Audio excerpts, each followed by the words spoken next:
One of the biggest questions from people saving and investing their money is how much, right? How much should I have saved by my age? How much of my paycheck should I be saving or investing? And how much would I actually need to have saved up to ever be able to leave my soul-crushing 9-to-5 job?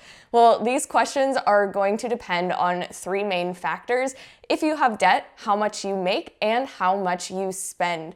So the numbers that we're going to be using are just very general average numbers. Everyone is going to be starting from a different point. Everyone is in a different situation. So if your net worth is negative, or if you are just nowhere close to these numbers, there's no reason to feel bad. What's important is that you are taking action to improve your own personal finances and get an idea of how much your lifestyle is actually going to cost you and how much you need to have saved up to retire one day. So first, what is your net worth? Your net worth is going to be all of your assets minus all of your liabilities. So what that means is take anything of value, like your cash, any savings accounts, any investments, your house, and subtract any debt or loans that you have from that. That final number is your net worth.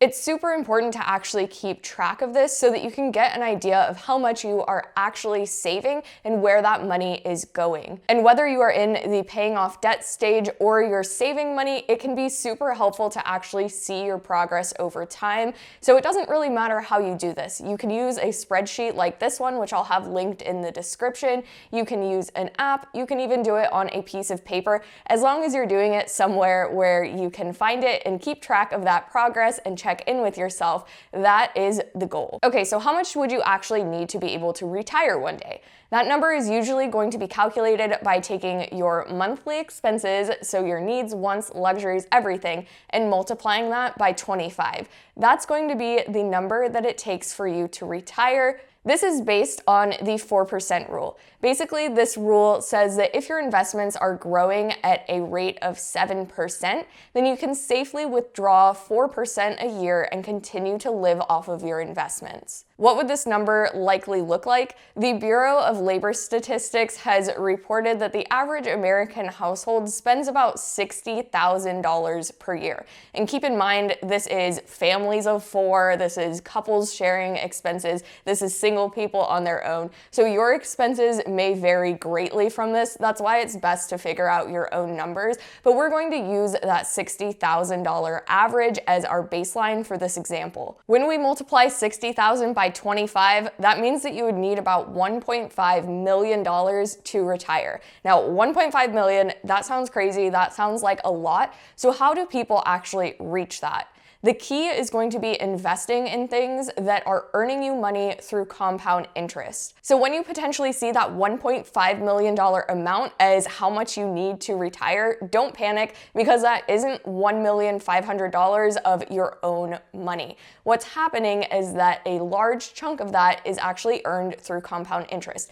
The amount that comes out of your pocket is actually much smaller. Based on the average age of people who watch this channel, most of you could retire with that $1.5 million by contributing somewhere between $7,000 and $15,000 a year into your investments. The earlier that you invest any money, the longer it's going to have for that compound interest to work in your favor, and I'll pull up a calculator to show you what I mean. So for this example, we're going to say that our current age is 20. We'd like to retire by the time that we're 60, because to me, retiring at 65 doesn't sound super fun. Expected annual return, we'll just use that 7% that the 4% rule is based off of. So that means that your investments are going to be growing at a rate of about 7%, of an average of 7%. And then starting balance will start from 0. So when you are 20, if you have 40 years until retirement, to reach that $1.5 million, you would need to have roughly $7,500 invested each year to actually reach that amount. So we can see under this total by retirement, it gives us just slightly below that $1.5 million. But what we can also see here is that the total amount that we would have contributed over that 40-year time period is only $300,000. Almost $1.2 million of that is coming from compound interest. And we can see that with these lines as well. So that red line is how much you would be earning from compound interest, and that dark green line would be how much you are actually contributing. So what if you're not 20 years old? What if you're 30? Well, if we started at 30, we're going to see that we need to bump up that contribution a little bit if we still want to retire by the time that we're 60. So we would need to bump that up to roughly $15,000, and that would bring us a little bit below that $1.5 million mark. And if you waited until you were 40 to start investing and you still wanted to retire by the time that you were 60, that contribution amount would need to be bumped up to about $35,000 a year. So as you can see, the earlier that you start, the more that compound interest works for you, and the easier it will be for you to eventually retire. Now let's break this down by age, starting at when you're 20, retiring when you're 60, assuming that you need $1.5 million.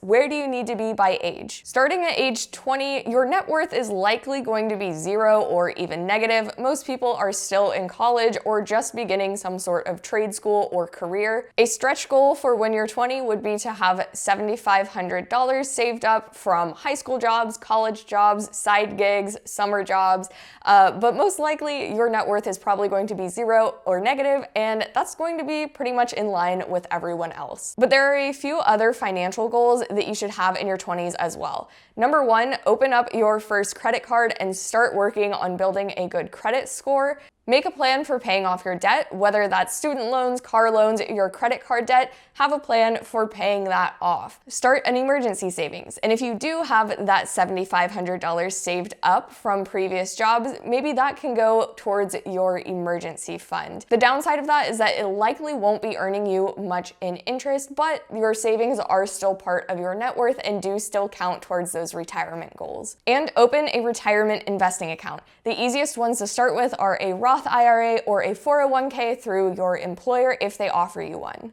One of the reasons that I really want to stress not feeling bad about having a low or negative net worth in your 20s is because, in my opinion, stashing away 100% of your savings into retirement and investment accounts in your 20s isn't always the best option. Any money or time that you spend to learn a high income skill, to increase your salary, or to learn a new trade or to start your own business, all of those can be great investments as well. So if there's a trade school you need to pay for, a professional course that you need to take to be able to be moved up a position and get a salary increase with that, or anything that you need to be able to grow your own business, those are all equally, if not better, investments than throwing them into retirement and savings accounts. But a lot of times it is good to do a little bit of both if you are going down that route. When you're 30, if you were able to earn an average of about $50,000 a year in your 20s, then by the time that you're 30, you could reach a $100,000 net worth if you were just setting aside 20% of your income. And remember that compound interest is going to be working in your favor, so some of that $100,000 will already be interest that you have earned on your investments. If you were paying off debt in your 20s, or if you started out with a super low salary, then maybe your number is way lower than that. Maybe you're still paying off debt, and those are both okay too. But there are two other financial milestones that you can hopefully hit in your 30s. First, hopefully you have your bad debt paid off, or you're getting pretty close. This would be things like student loans, car loans, credit card debt. And by this time, if you were able to get a credit card in your 20s, then hopefully your credit score is pretty close to 750 or above. If you're able to reach that 750 credit score, that's going to help you out a ton if you ever need a home loan in your 30s or later on in life. If you make it to this point and you keep saving and investing consistently, then hopefully by the time that you are 40, you'll be able to reach around a $300,000 net worth. By the time that you're 50, you could have a $700,000 net worth. And by the time that you're 60, hopefully you are pretty close to paying off your mortgage if you bought it in your 30s and you had a 30-year home loan. So that's exciting. And hopefully you're also getting pretty close to that $1.5 million or whatever you needed for retirement. That's oversimplified, obviously, as unexpected things do happen in life and do cost money, but the goal here is really just to keep investing consistently and saving throughout your life so that you can set yourself up for retirement. But what do you do if you want to retire earlier than 60 or 65, or that retirement number just seems way too big to achieve? There are three key things that you can do to help yourself out. The first is going to be doing the hardest work and save the most aggressively at the beginning of your journey, no matter what age you're starting from,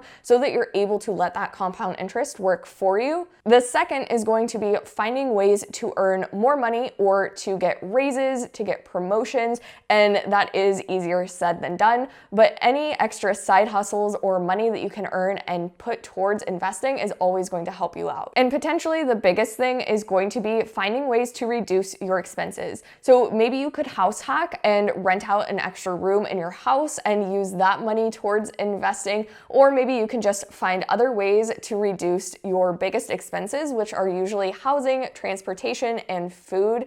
And if you're able to get your yearly spending down way lower than that $60,000 average, your retirement number is also going to be way lower than that $1.5 million.